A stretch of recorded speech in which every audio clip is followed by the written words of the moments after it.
Good morning class 10th। हम बात कर रहे थे संसाधन और विकास के बारे में और ऑलमोस्ट हम इस चैप्टर को आज हम पूरा कर लेंगे। तो जहाँ पर देखा जाए कि हमने मिट्टियों के प्रकार देख लिए, संसाधन देख लिया, विकास देख लिया, तो आज हम बात करते हैं मृदा अपरदन और उसके संरक्षण की। ठीक है, मृदा अपरदन यानी कि सॉइल इरोजन जो है वो क्या है, जहाँ से मिट्टी का जो कटाव शुरू हो जाता है, ठीक है, उसे कहा जाता है मृदा अपरदन कहा जाता है। आपने देखा होगा कहीं कहीं पे जो लैंडस्लाइडिंग वगैरह है ये ज़्यादातर हो जाती है, तो मिट्टी के कटाव और उसके बहाव की जो प्रक्रिया है वो कहलाती है मृदा अपरदन कहलाती है। अब अगर देखा जाए पर्यावरण के पहलू से तो ये चीज़ें सामान्य हैं कि मृदा अपरदित भी होगी और सही भी खुद हो जाएगी। ठीक है, मृदा का जो अपरदन है और उसके बनने की जो प्रक्रिया है वो दोनों ही नेचुरल प्रोसेसेस है। ठीक है, ये सदियों से ही होगा कि मृदा का जो अपरदन है वो भी होता था और प्रक्रिया भी होती थी, यानी कि वो दोबारा बनती भी है। पर अब जो है वर्तमान समय में हमने क्या किया, इसमें अपना हस्तक्षेप कर दिया, मतलब हमने पर्यावरण में जो है अपना हस्तक्षेप किया, ये हम सभी जानते हैं ना।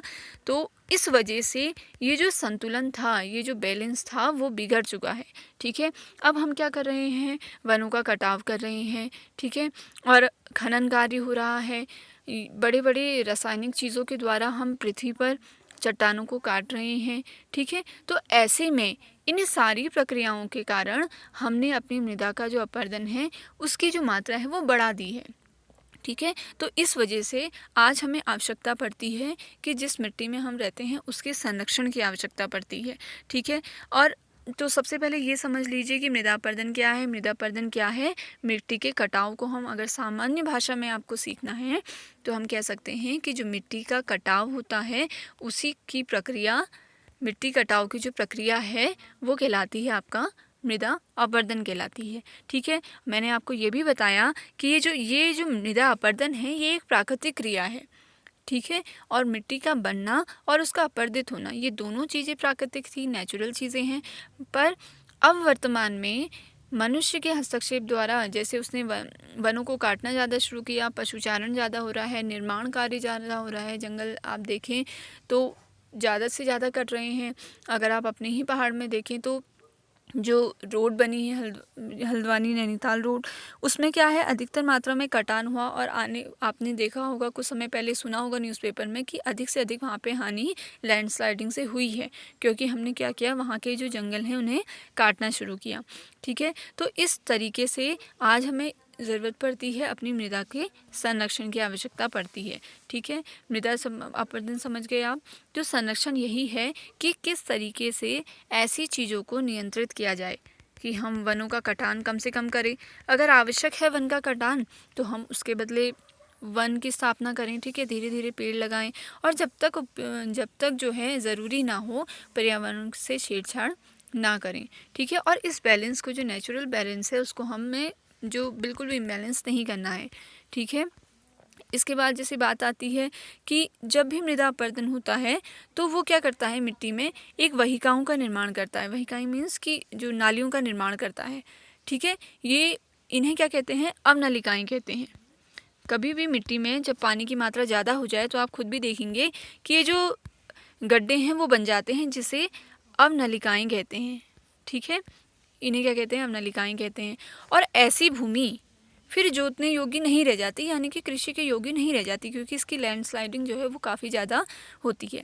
और इसी चीज़ को, जो चंबल का एरिया है मध्य प्रदेश से इधर, ठीक है, तो उसे, इसी भूमि को कहते हैं खड्ड भूमि। ठीक है, और ये जो है ये बिल्कुल भी कृषि के योग्य नहीं होती है, क्योंकि इसका जो मृदा अपरदन है वो अधिक मात्रा में हो गया होता है। ठीक है, एक बात ये याद रखिए।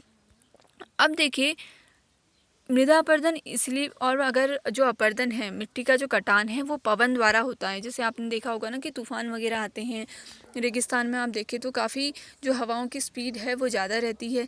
तो अगर हवा द्वारा मैदान में जो मिट्टी है उसका अपरदन हो, या वो एक जगह से दूसरी जगह मिट्टी जो अपरदित हो जाए, तो उस अपरदन को कहा जाता है मृदा पवन अपरदन। ठीक है, उसे क्या कहा जाएगा, पवन अपरदन कहा जाएगा, जब जो मिट्टी है वो पवन के द्वारा अपरदित हो जाती है।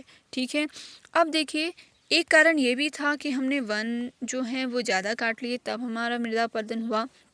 दूसरी चीज़, गलत तरीके से कृषि करने पर, ठीक है। जैसे अगर हल की बात करें, अगर हल चलाने का तरीका गलत है तो उससे भी क्या होगा, मिट्टी का अपरदन होना स्वाभाविक है, ठीक है। तो ऐसे में हमें ज़रूरत है कि वन कम से कम काटें। जितनी भी हम कृषि कर रहे हैं उसका तरीका सही होना चाहिए। जो अवैध खनन होता है, ठीक है, ये गवर्नमेंट द्वारा तो बैन ही है, पर फिर भी लोग करते हैं इसे, ठीक है। जो खुदाई है, खनन है, तो इन सब चीज़ों को रोकते हुए हम जो है मृदा संरक्षण पे काम कर सकते हैं, ठीक है। तो यहाँ पर आपका ये चैप्टर ख़त्म हो जाता है। फिर अगर आप एक रिकैप लेना चाहें तो देख सकते हैं कि हमने इसमें क्या क्या सीख लिया, ठीक है। संसाधनों की बात की थी, कितने प्रकार के होते हैं, ठीक है। संसाधन था और उसके उपयोग के आधार पे हमने देख लिया था, ठीक है। तो आप भी जब भी आप पढ़ें तो एक बार चैप्टर में जो जो हमने पीछे पढ़ते रहे हम उस पर भी ध्यान रखेंगे। हमने संसाधनों के बारे में सीखा था, फिर इनकी हमने डिटेल करी थी, है ना। उसके बाद हम इन सब को पूरे विस्तार से पढ़ा था। आप शॉर्ट नोट्स बनाते जाएंगे। उसके बाद हमने इसमें संसाधन नियोजन की बात करी थी कि कैसे हम संसाधन को नियोजित कर सकते हैं, ठीक है। ऐसा क्या करें हम कि संसाधनों का जो प्रयोग है वो पूरे अच्छे से हो सके, उसका संरक्षण हो सके, ठीक है। भू संसाधन की बात करी थी कि सबसे जो महत्वपूर्ण संसाधन है वो आपका भू संसाधन रहेगा, क्योंकि भूमि नहीं होगी तो कोई भी संसाधन का कोई भी अर्थ नहीं रह जाता, ठीक है। उसके बाद भूमि निम्नीकरण की बात करी कि कैसे जो भूमि की जो क्वालिटी है वो ख़राब हो रही है तो उसको हम कैसे संरक्षित कर सकते हैं, ठीक है। अगर आप भूल गए हैं इन टॉपिक्स को तो दोबारा ये पुरानी वीडियोस को जाकर उसमें देख सकते हैं, ठीक है। एक लिंक प्रोवाइड किया गया है आपको, उसके द्वारा भी आप इन वीडियो को देख सकते हैं। फिर हमने मृदा के बारे में बात करी, मृदा कितने प्रकार की होती है ये भी देखा, ठीक है। मैप के द्वारा समझा कि कहाँ कौन सी मृदा होती है। उसके बाद हम आए आज मृदा अपरदन और संरक्षण में आए थे, जो इस चैप्टर का लास्ट टॉपिक था, ठीक है। तो ऐसे करके ये चैप्टर आपका यहाँ पर ख़त्म होता है। आप शॉर्ट नोट्स बनाते चलेंगे, जो जो इसमें चीज़ें हैं वो करते चलिए, ठीक है। और अगर कोई टॉपिक समझ में नहीं आ रहा तो पर्सनली आप मैसेज कर सकते हैं और पुरानी वीडियोस को दोबारा देख सकते हैं, ठीक है।